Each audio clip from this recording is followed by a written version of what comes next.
Sahabat-sahabat Kristus, salam jumpa dalam acara Sabtu, Sarapan Bersama Tuhan. Adapun menu sarapan hari ini diambil dari Kejadian pasal 21 ayat 19. Lalu Allah membuka mata Hagar sehingga ia melihat sebuah sumur. Ia pergi mengisi kirbatnya dengan air, kemudian diberinya anak itu minum. Kamus Besar Bahasa Indonesia memang mencantumkan kata betul sebagai padanan kata benar.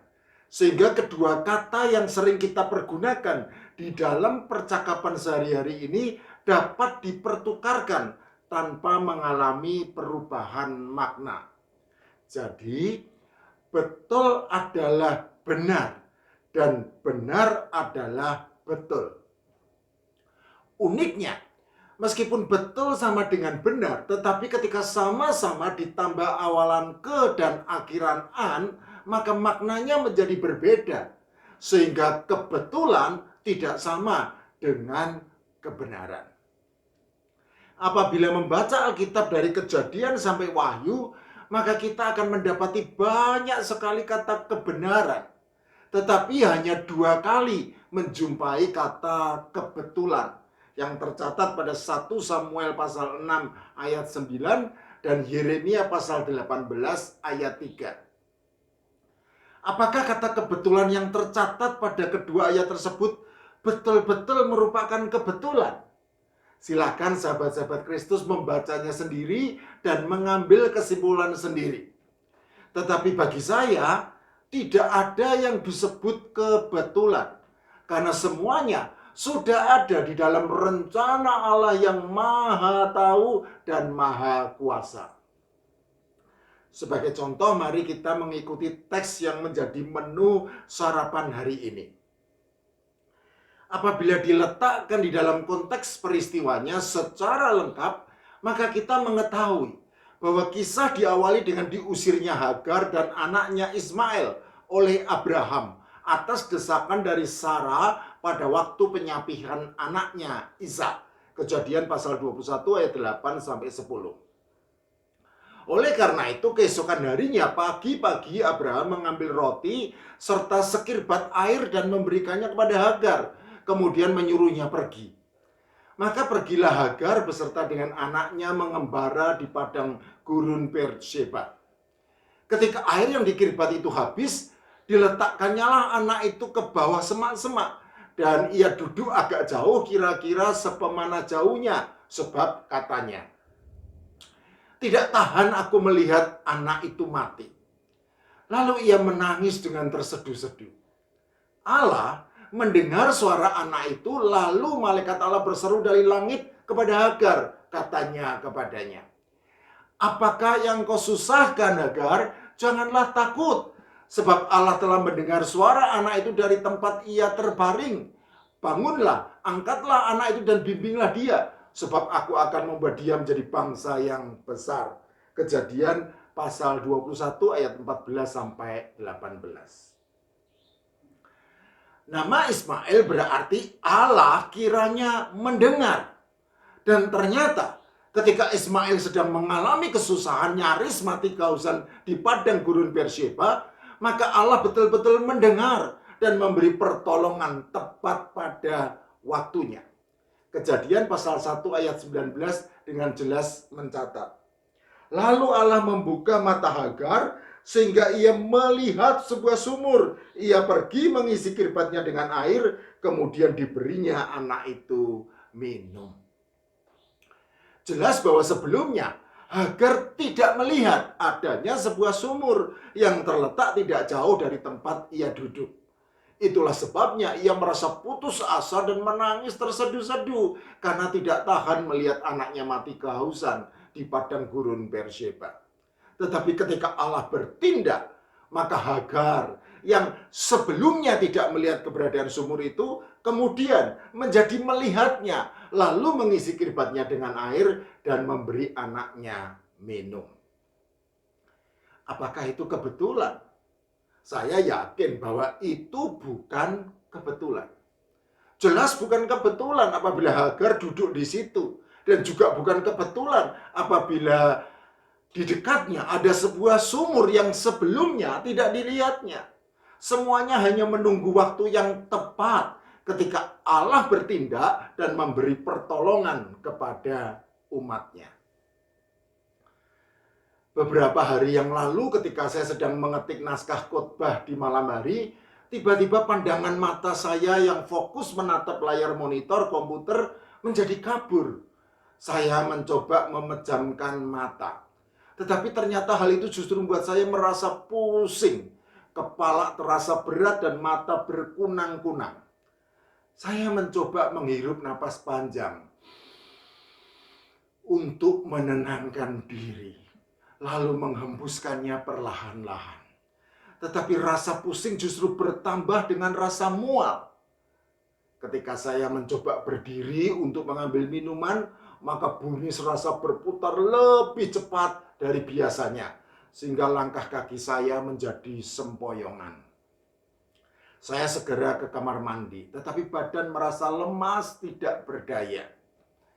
Entah bagaimana, segera terlintas di benak saya bahwa semua hal itu merupakan gejala keracunan makanan. Saya berdoa memohon pertolongan kepada Tuhan. Setelah keluar dari kamar mandi, maka badan yang lemas membuat saya terduduk di lantai. Saya berkata lirih kepada istri saya bahwa kemungkinan besar saya mengalami keracunan makanan. Tetapi istri saya berkata bahwa paling-paling itu hanya sakit perut biasa. Tiba-tiba, rasa mual yang sangat kuat datang menerjang dan mendorong saya untuk muntah. Melihat reaksi saya yang merasa mual dan hendak muntah, maka istri saya dengan sigap mengambil dan memberikan sebuah kantong plastik kepada saya, yang kemudian muntah sejadi-jadinya sambil dipijat oleh istri saya. Rasa-rasanya seluruh makanan yang saya makan sepanjang hari itu sudah saya muntahkan tanpa tersisa. Istri saya terus memijat dan kemudian melaburi sekujur tubuh saya dengan minyak kayu putih. Sambil berbaring, saya terus berdoa memohon kesembuhan kepada Tuhan. Mungkin sekitar jam 10 malam saya baru tertidur. Dan kira-kira jam setengah 5 pagi keesokan harinya saya terbangun dengan sehat walafiat. Badan sudah tidak lemas, rasa pusing dan mual juga hilang. Berdasarkan pengalaman, maka saya menduga bahwa gejala yang saya alami merupakan gejala keracunan makanan. Dan saya tahu bahwa cara sederhana untuk mengurangi dampak keracunan makanan adalah sebisa mungkin memuntahkan semua makanan tersebut. Tetapi di dalam praktiknya ternyata saya tidak melakukan hal itu. Bahkan terpikirkan pun tidak. Saya berdoa kepada Tuhan dan Tuhan bertindak sehingga saya merasa mual dan muntah sejadi-jadinya. Dan meskipun saya termasuk jenis orang yang susah tidur sehingga sering tidur larut malam, tetapi malam itu saya bisa tidur lebih awal dan membiarkan sistem imunitas tubuh bekerja secara optimal, menghasilkan antibodi untuk melawan sisa racun di dalam tubuh saya. Apakah itu kebetulan? Saya yakin bahwa itu bukan kebetulan. Semuanya hanya menunggu waktu yang tepat ketika Allah bertindak dan memberi pertolongan kepada umatnya. Puluhan tahun lalu, kira-kira pada tahun kedua ketika sedang menempuh studi di Seminari Alkitab Asia Tenggara Malang, saya mengalami kesulitan finansial dan membutuhkan beasiswa untuk biaya konsumsi serta biaya hidup sehari-hari. Saya sujud berdoa, memohon pertolongan kepada Tuhan, dan tanpa perlu menunggu lama, segera setelah selesai berdoa, seorang kakak tingkat yang merupakan teman segereja di Semarang datang menjumpai saya dan mengabarkan bahwa sebuah gereja di Jakarta ingin memberi beasiswa kepada yang membutuhkan. Lalu ia bertanya kepada saya, apakah saya membutuhkan beasiswa? Tanpa saya beritahu, pasti kalian sudah tahu bagaimana perasaan hati saya saat itu. Dan pasti kalian juga tahu apa jawaban saya terhadap pertanyaan tersebut.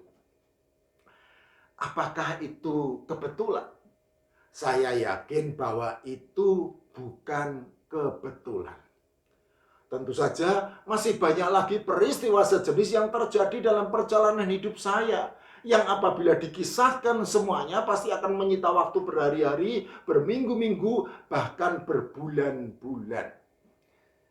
Sahabat-sahabat Kristus, di dalam kehidupan kita sehari-hari, mungkin kita sering menjumpai berbagai peristiwa yang biasa kita sebut sebagai kebetulan.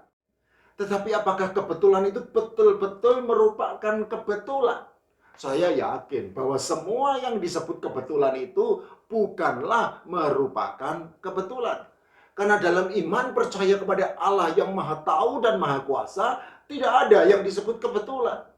Sejatinya kebetulan hanya merupakan istilah untuk menyebut kehadiran yang tidak terduga dari Allah yang Maha Tahu dan Maha Kuasa di dalam kehidupan umatnya untuk memberi pertolongan tepat pada waktunya. Saya ulang.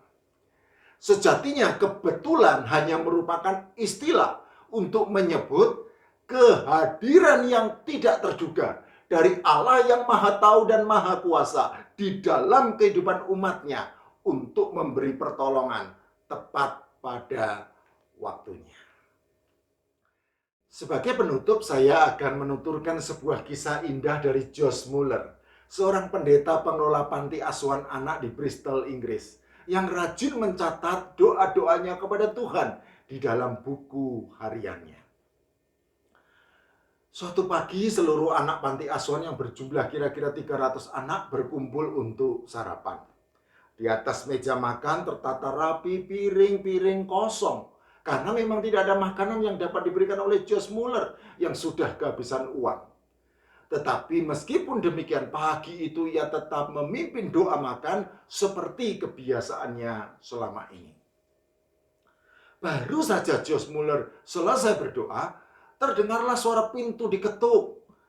Seorang tukang roti berdiri di depan pintu dan berkata bahwa ia digerakkan hatinya oleh Tuhan untuk bangun pagi dan membuat banyak roti untuk anak-anak. Tidak lama setelah itu kembali pintu diketuk. Kali ini seorang tukang susu berdiri di depan pintu dan berkata bahwa mobilnya mogok persis di depan panti asuhan. Dan untuk memperbaikinya membutuhkan waktu yang cukup lama. Ia khawatir susu segar yang dibawanya akan rusak secara percuma. Karena itu ia memutuskan untuk memberikan semuanya kepada anak-anak panti asuhan. Apakah itu kebetulan? Saya yakin bahwa itu bukan kebetulan. Bagaimana menurut kalian?